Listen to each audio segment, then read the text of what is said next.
May Ano ba sinasabi naman si ako? kay Roque.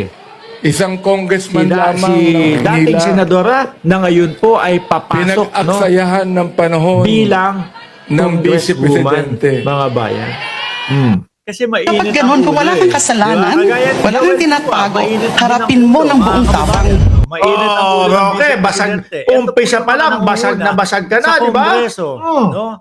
Kaya po nabubuko. Alam niyo ho, mga kababayan, nung dati, no? Kaya po nalalaman Nung kinakaharap ni Senadora, no, dating Senadora na ngayon po ay papasok na kongresista, the Vice President, Leila de Lima, yung mga nabubuko ikinaso sa dahil kanya, dito wala, sa hindi mga siya tumatakas, congressman hindi na to. umaalis, umaattend Yung sila lahat ng Mary hearing. Grace Piatos. Kung paano niya At idedepensa yung mga yung resibo kanyang sarili, tuloy-tuloy lang ho. Mga kababayan, doon sa PSA.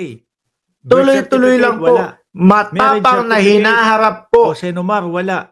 ni Congresswoman Death certificate, Leila wala de din, Lima yung mga kababayan. kaso sa Sabi naman, kanya. okay lang. Ngayon, ito, yung mga ganung DDS, mga hindi ganung lang si aliases. Roque. Kaya lang, kailangan Di mong ba? patunayan. Hindi o lang ho si kailangan Roque, mong mga may hiwalay kababayan. na envelope para ipaliwanag. Isama mo Kung na sino- sila kung Bato, sino, sila isama Mary mo na Grace sila Piatos. Bungo, iniimbitahan Kaya sila po, sa mainit Congress. ang ulo ni Inday Sara Duterte. Hindi sila dito sa mga pumupunta. congressman na ito. Di ba? Okay. Natatakot Sino ba din naman sila ako? pumunta. Bakit kanyo?